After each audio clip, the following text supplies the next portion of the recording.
Hola gente de YouTube, aquí soy Fanfico y le traigo 4 historias, espero que te guste. Advertencia: esta cuanto historia no son de mi propiedad, derecho a su respectivo creador ni la imagen o música. Premonición con lobos. Juanita se revolvía agitada sobre su camastro. De nuevo se reproducía aquel horrible sueño. Corría atravesando el prado perseguida por lobos, los más extraños que nunca había visto en su tierna infancia. Uno de aquellos animales se irguió de repente en sus patas traseras, y en su rostro peludo podían vislumbrarse los rasgos de un hombre deforme. Ella gritaba pidiendo socorro a su madre. Ya estaba por llegar a su choza, pero la modesta puerta permanecía cerrada. Cuando al fin su progenitora la tomó entre sus brazos, Juanita aún temblaba empapada por un frío sudor. Fue una pesadilla, amor mío. Solo un feo sueño que has tenido. Estoy aquí contigo, y nada malo nos va a pasar, le insistía, tratando de calmarla. Había despertado. Se vio dentro de su hogar a salvo de los lobos. No existía el lobo parecido a un hombre salvaje, el líder de la manada que la atacaba en la noche. La infante se desprendió del protector abrazo y se dirigió hasta la ventana, descorrió la cortina y miró. Afuera acechaban esos monstruos humanos, sus ojos refulgían furibundos, de sus fauces hambrientas salían filosos colmillos. La madre se le acercó y también observó hacia afuera, pero no percibió nada extraño allí. Juanita tampoco los veía ya, los lobos se habían esfumado. Cuando por la tarde el sujeto menudito vino por ellos con sus caballos, Juanita no quería irse.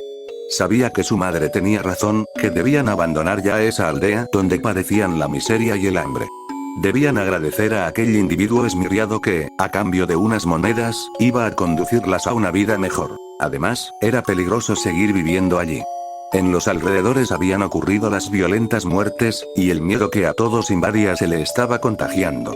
Sí, esa tenía que ser la verdadera razón de sus pesadillas con lobos.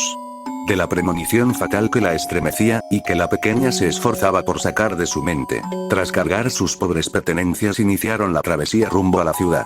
El hombrecito se mostraba educado y amable con ellas mientras, montados en sus caballos, los tres recorrían el atajo que únicamente él conocía. Entretanto, el sol se ponía y la oscuridad ganaba espacio al celeste cielo. Una brillante luna redonda despuntaba encima del ramaje que bordeaba ese camino perdido. El viaje ahora parecía interminable. Cuando al amanecer siguiente las encontraron, los aldeanos quedaron aterrados ante la visión de esos dos cadáveres femeninos despedazados. Y a partir de entonces, los vecinos se apretujaban en torno a la gran casona que en el pueblo hacía las veces de iglesia. Miraban de reojo la luna llena, oculta entre negras nubes de lluvia. Los más aprensivos creyeron distinguir figuras monstruosas en el brumoso cielo. Y no faltaron quienes afirmaran haber visto la silueta del maligno flotando en el horizonte.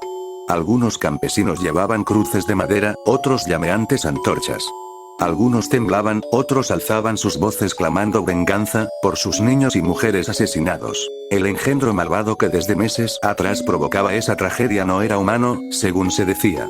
En un tiempo había sido uno como ellos, pero un aciago día, por codicia y despecho, le había vendido su alma al diablo. En las noches de plenilunio, como esta en la cual se congregaban, el criminal se transformaba en un lobo, y destrozaba a los infelices que tenían la desgracia de cruzarse en su camino. Ellos habían salido en tropel hacia el centro del pueblo. Iban muy juntos, formando una compacta masa humana. Llenos de pavor rodearon el camposanto. Solo la misericordia del Señor tenía el poder suficiente para preservarlos de la feroz bestia. Por tal motivo, todas las noches de luna llena los aldeanos repetían el mismo ritual. Se agolpaban exhibiendo cruces y antorchas alrededor de la iglesia. Algunos pedían a gritos la protección divina, otros maldecían y rezaban para que se diera muerte al licántropo y terminara aquella pesadilla. Cuando al fin fue atrapado, intentaron asaltar la comisaría. Querían tomar justicia por mano propia y aniquilar al monstruo.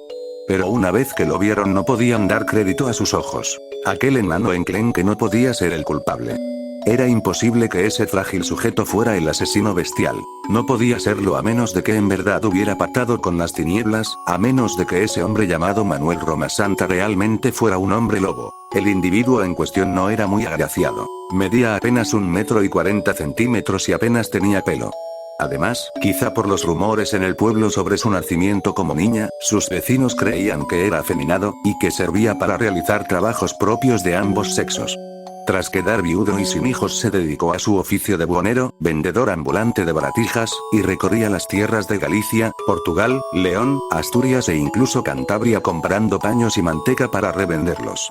Parecía inofensivo pero, como se supo después, fue el responsable del asesinato de 9 personas, adultos y niños de 2 familias. El sujeto se ofrecía a ayudar a quienes quisieran emigrar del campo a la ciudad, explicando que tenía conocidos en Santander y otros lugares, y proporcionándoles ficticias direcciones y contactos. Sin embargo, al poco de iniciar la marcha con los emigrantes, cometía el crimen, casi siempre mediante mordiscos y asfixia, y robaba las valiosas, aunque escasas, pertenencias de las gentes que dejaban atrás el pueblo. Cuando la falta de noticias de los emigrados extrañaba a sus parientes, se inventaba historias y cartas falsas, aprovechando que muchos no sabían leer ni escribir. Tras su captura declaró ser un hombre lobo, que perpetraba esos desmanes cuando la luna llena le hechizaba y le hacía perder la consciencia hasta transformarlo en un ente maligno que despedazaba a sus víctimas para saciar una irrefrenable sed de sangre. Sus versiones no convencieron al juez, y el 6 de abril de 1853, el juzgado de Allariz dictó contra él la pena capital por garrote vil. Se lo declaró autor de los asesinatos de Manuela, Benita y Josefa García Blanco y los de Antón y Arrúa y sus hijos, 9 en total. Otros 4 crímenes que se supuso había cometido, incluidos los de Juanita y su madre, no se pudieron probar. Un indulto le salvó la vida, aunque siempre quedó en duda si finalmente fue liberado o si falleció en la cárcel. El rastro del licántropo se perdió en el penal de Allariz. La versión oficial asegura que falleció de muerte natural a poco de ingresar en la prisión, pero las leyendas se dispararon. Algunas aseguraban que se escapó convertido en un animal feroz, y que volvía para esconderse en los bosques. Texto de Gabriel Antonio Pombo. A la caza del diablo. Frank Heller bajó al apestoso sótano y, entre la penumbra, creyó ver a aquellas niñas de rostro lívido y profundas ojeras con sus modestos vestiditos blancos. Primero se materializaba la mayor. Instantes después surgía la más menuda, asiendo en su manita un oso de peluche. Y vio más horrores allí, trozos de cadáveres masculinos y femeninos ensangrentados. Apuntó la luz de su linterna hacia las apariciones, pero ya no había nada allí. Solo una desvencijada cómoda, el suelo polvoriento y las sucias paredes resquebrajadas. Todo olía a vejez y muerte en ese caserón abandonado. El detective llevó su otra mano al interior de su chaqueta y palpó el revólver. Sus nervios lo traicionaban. No había nadie dentro del macabro antro. Su viaje a Canadá le había parecido pura pérdida de tiempo a sus superiores, pero su instinto de investigador le decía que estaba en la pista correcta, que el rumor de que aquel escurridizo estafador andaba por allí con las pequeñas era veraz. Y ahora ya no le quedaban dudas. Su sexto sentido, su capacidad de comunicarse con los difuntos, le había permitido contactarse con ellas, aunque sus cadáveres no yacieran en ese tétrico edificio vacío. Cuando salió de aquel lugar su ayudante, que montaba guardia fuera, advirtió su preocupación. William conocía a su jefe y amigo, y estaba al tanto de su secreto. Sabía que Frank tenía el extraño don de ver cosas. ¿Las viste, verdad? Sí, las chiquitas estuvieron aquí, pero ahora ambas ya están muertas. Ese engendro del diablo les quitó la vida. Y tras un corto intervalo, con tono de voz apagado, añadió. Pero hizo algo peor aún. No solo asesinó a las niñas, también mató y cortó en pedazos a otras personas. Cuando días más tarde le informaron del hallazgo de los cuerpos, su determinación se volvió inflexible. Aquel sujeto era mucho más que un vulgar defraudador de seguros. El detective se puso al frente de la investigación y finalmente lo cercaron. Frank parecía adivinar cada paso, cada movimiento del criminal, y anticipársele. Los demás policías estaban atónitos, no podían saber que los dolientes espectros de las chiquillas asesinadas lo guiaban en su persecución. El drama había dado inicio meses atrás cuando el embaucador y asesino en serie que se hacía llamar H.H. Holmes empleó como asistente a Benjamin Pitecel, otro timador. El proyecto para robar a la compañía de seguros consistía en que éste contrataría un seguro de vida a favor de su mujer, y Holmes se presentaría con un cadáver anónimo desfigurado tras un accidente, pretextando que era el de Pitecel. Una vez que la esposa del asegurado cobrase la prima de $10.000, debía repartirla con el ideólogo del plan. Pero el matrimonio y sus 5 hijos menores fueron ultimados por Holmes, entre ellos las 2 infantes que se llevó mediante engaños a Canadá. Luego de esconderse durante una semana en el mísero caserón, terminó encerrándolas en un baúl y a través de una abertura conectó una manguera, y las mató usando gas venenoso. A este individuo lo buscaban las policías de Chicago, Texas y Filadelfia, aunque quien unificó las pesquisas fue la Agencia Nacional de Detectives Privada Pinkerton, y su investigador principal, Frank Heller, dirigió la cacería de aquel ser diabólico hasta finalmente lograr su captura. Pronto salieron a luz las falsas identidades que utilizaba, sus estafas a compañías de seguro y sus homicidios, la mayoría perpetrados en su hotel en forma de castillo de Chicago. Descubrieron que el castillo había sido utilizado como cámara de torturas y sala de ejecuciones.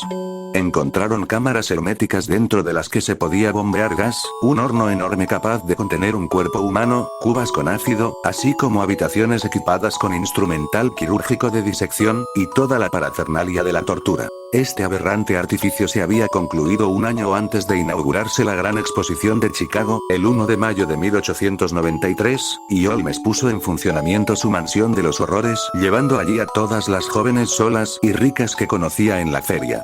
Procuraba que éstas residieran en estados alejados a fin de evitar la inoportuna visita de parientes y amigos. Muchas de las féminas fueron atraídas hasta ese recinto mediante promesa de matrimonio, y luego el sádico las forzaba bajo tortura a firmar poderes en su favor donde le cedían su fortuna.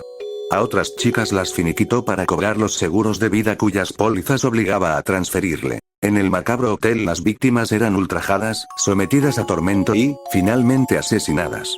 Acto seguido, valiéndose de una sierra, el psicópata trozaba los cadáveres y transportaba los restos sobre montacargas hacia los sótanos, donde los disolvía en piletas con ácido sulfúrico o los cremaba dentro de una enorme estufa. Otro método de eliminación consistía en sumergir despojos humanos en cal viva. Todos los artilugios sobrantes en el sórdido palacete estaban preparados con el fin de saciar los perversos instintos de su dueño. Había construido una habitación en cuyo interior guardaba abundante cantidad de instrumentos de suplicio. Entre ellos, y aunque parezca increíble, instaló una máquina para hacer cosquillas en los pies, con la cual mataba de risa a quienes así atormentaba. Antes de desembarazarse de los occisos solía desmembrarlos o despellejarlos en bestiales experimentos. Las ganancias que le reportaba su hotel mermaron al terminar la exposición, por lo que se vio en la necesidad de buscar otras salidas a fin de sanear su empobrecida economía. Entonces fue que pergeñó la estafa para cobrar el seguro con Benjamin Pitticel, pero su codicia lo hizo no repartir la ganancia y, en cambio, asesinar a su socio, a su esposa y a sus 5 hijos menores. El engendro del diablo, apodado H.H. Holmes, fue condenado a perecer en la horca por el Tribunal de Filadelfia, y la sentencia se llevó a cabo el 7 de mayo de 1896. Contaba con la edad de 35 años al momento de su forzado deceso. Texto de Gabriel Antonio Pombo. Demonio al acecho. La bella pelirroja estaba sumida en tristes pensamientos, dentro de su pobre habitación. Al mirar de reojo hacia la pared descascarada creyó advertir una mancha extraña, con apariencia de demonio. Aunque la forma de la mancha tenía rasgos humanos, semejaba a una cabeza de cabra de la cual sobresalían unos cuernos y una puntiaguda barbilla de chivo. Los rasgos del maligno están reflejados en esa mancha de humedad. Pensó. No era la primera vez que la joven Frances Coles experimentaba esa sensación incómoda, que sentía la compañía indeseada de una presencia malvada. Pero sin duda alguna se hallaba sola, en la más completa soledad. Fijó su mirada en la pared. Ya no se veía allí la imagen diabólica, sino únicamente rastros de suciedad y de humedad sobre la pintura descolorida. Sería mejor olvidarse de esas ideas extrañas y apartar de su mente aquel mal presentimiento, se dijo. La miseria y las penurias estaban enloqueciéndola. Sí, eso tenía que ser. Por tal motivo su imaginación se desbocaba, y creía ver al demonio acechándola. Se dirigió hacia la pequeña ventana y, con expresión lánguida, se puso a observar el exterior. Se sentía preocupada, adeudaba la renta de la pensión donde residía, y no tenía nada de dinero. En el barrio rondaba el peligro. Allí atacaba ese sádico al que apodaban Jack el Destripador, aunque hacía bastante tiempo que no asesinaban a ninguna meretriz. La chica sabía que evitar prostituirse podía significar la diferencia entre la vida y la muerte.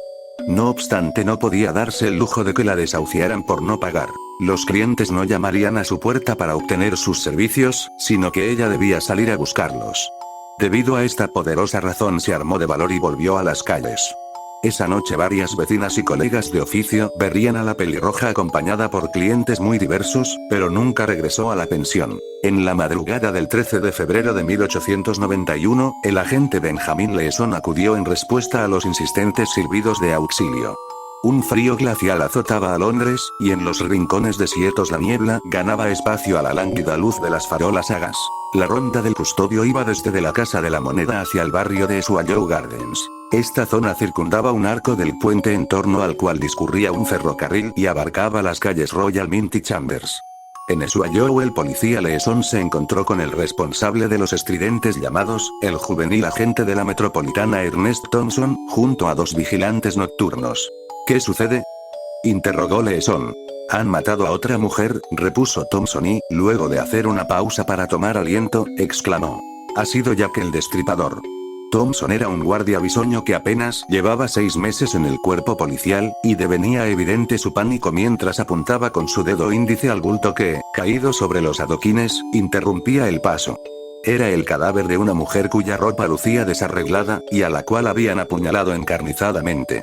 Un profundo tajo abría su cuello y exhibía otras heridas, también sangrantes, en la región inferior del tronco. Leeson conocía de vista a la víctima, una ramera de 26 años llamada Frances Coles, cuyo alias era Carrotinella, por su cabello color rojo zanahoria. Al inclinarse para examinarla, el policía comprobó que la joven aún respiraba, aunque resultaba notorio que estaba agonizante y nada podía hacerse ya para salvarla. Rápidamente se alertó a decenas de policías que rodearon el perímetro del crimen en procura de cortarte la vía de escape al homicida, y se organizó una búsqueda casa por casa. El médico forense George Baxter Phillips fue convocado a la comisaría a donde se trasladó el cadáver, y certificó el fallecimiento. Se arrestó a un sospechoso de haber matado a Frances Coles. Se trataba de Thomas James Adler, un marinero cincuentón que, tras ser sometido a un breve proceso, salió absuelto por ausencia de pruebas en su contra. Este hombre contó que su amiga Frances le había puesto al tanto de su temor de morir trágicamente, pues creía que un demonio la acechaba en la pared de su habitación. Aunque hubo quienes adjudicaron el homicidio de Frances a Jack el Destripador, andando el tiempo se consideró que se trató de un asesinato de imitación, perpetrado por un criminal ocasional. Texto de Gabriel Antonio Pombo. La tumba equivocada. El cuervo estaba posado al borde de la lápida en esa ventosa noche de luna llena. No graznaba y parecía melancólico. Se mantuvo sereno incluso mientras esos 2 intrusos mal entrazados atravesaron el cementerio en dirección a la tumba que el ave presidía. No se inmutó una vez que estos extrajeron sus herramientas de las bolsas. Los hombres se miraron con extrañeza. ¿Sería el mismo cuervo? En sus anteriores incursiones clandestinas siempre veían una negra ave revoloteando cuando ellos emprendían su funesta labor.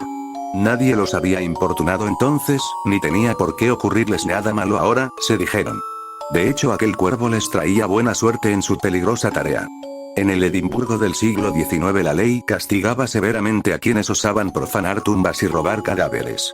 Pero su codicia podía más que la precaución. A cambio de un cadáver fresco, para diseccionar en sus clases de anatomía, en el consultorio médico les abonaban 7 libras esterlinas y 10 chelines. Una pequeña fortuna equivalente a un par de meses de salario. Y en la tumba que se aprestaban a profanar había tenido lugar un entierro reciente.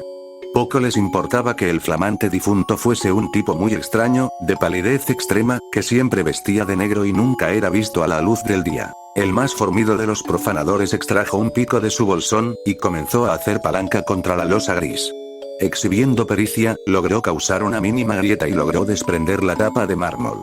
La práctica hace al maestro, le susurró satisfecho a su compinche, mientras empujaba la losa fúnebre hasta dejar espacio para introducirse. El cuervo seguía quieto, no se asustó ni graznó. Observaba al dúo de maleantes con aparente desinterés.